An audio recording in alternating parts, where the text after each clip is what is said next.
Please get ready for the passage.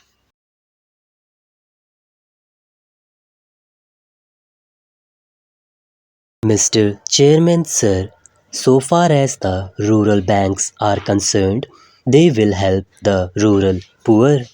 But so far as I know, the number of banks which are going to be started is very small according to the requirements of the rural people.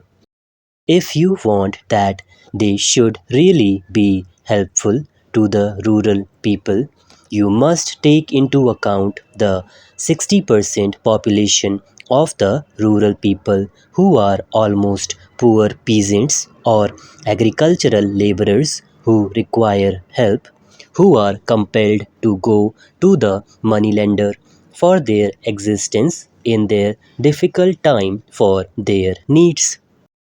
If the government is really going to help them, then it requires finance. Those families as a whole in India will number a minimum of 6 crores. If you are to help them by giving at least rupees 100 or rupees 200 as loan per year for productive purpose, it will come to rupees 600 or 1200 crores per year. Then the purpose of the government will be really helpful to the poor people.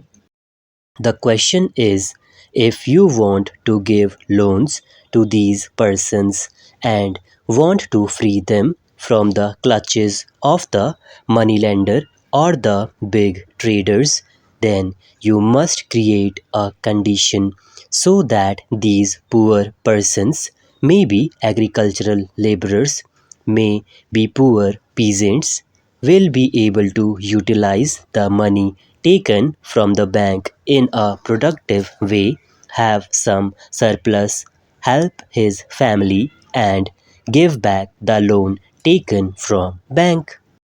In this way, the bank will be working properly, not getting liquidated.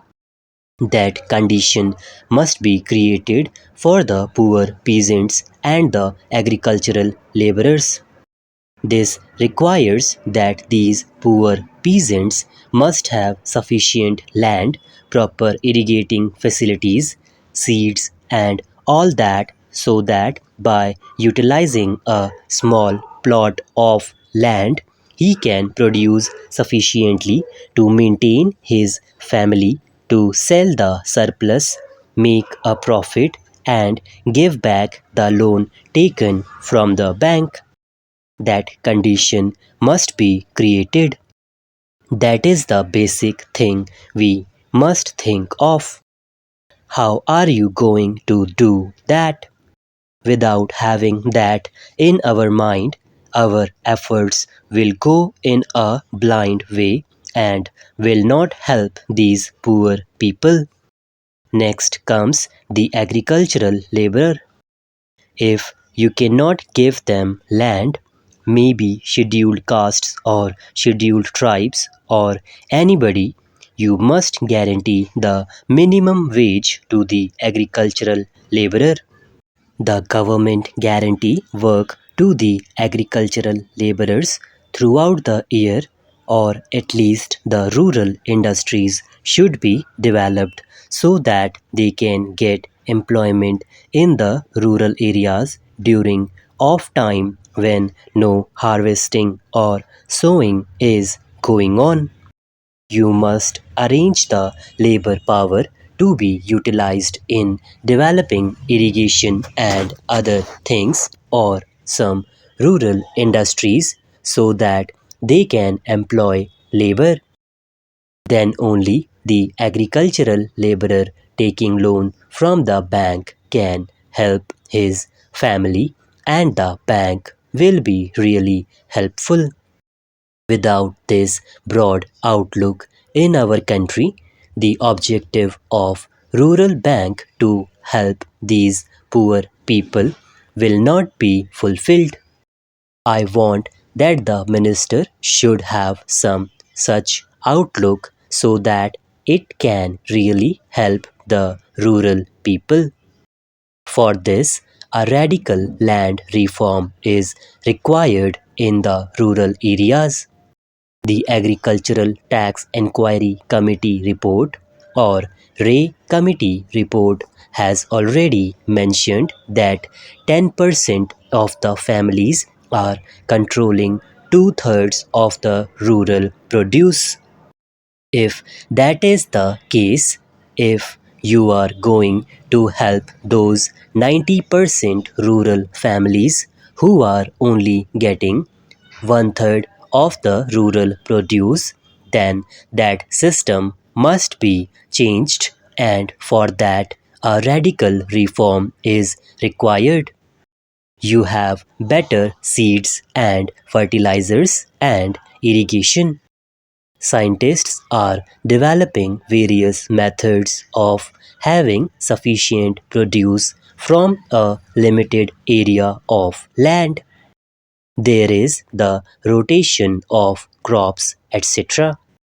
You can fully utilize the scientific achievements for the poor people to develop new village industries. And then there are families who are holding and controlling vast amount of land without being able to utilize it, who become money lenders at great profits. These must be removed from the village. Then only your rural banks will be helpful. Otherwise, these rural banks would be the dens of the money lenders. If you do not proceed in that way, it will work as a shelter for the money lenders.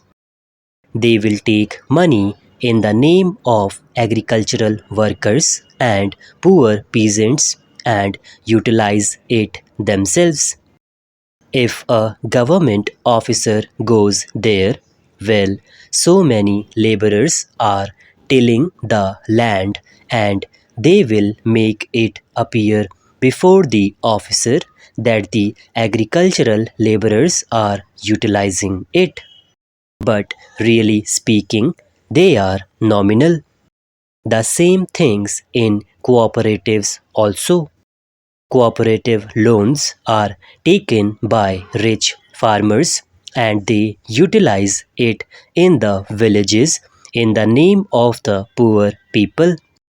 So, if you really want to help the poor and free them from the clutches of the moneylenders, the government should have a radical change in the system of village economy in India.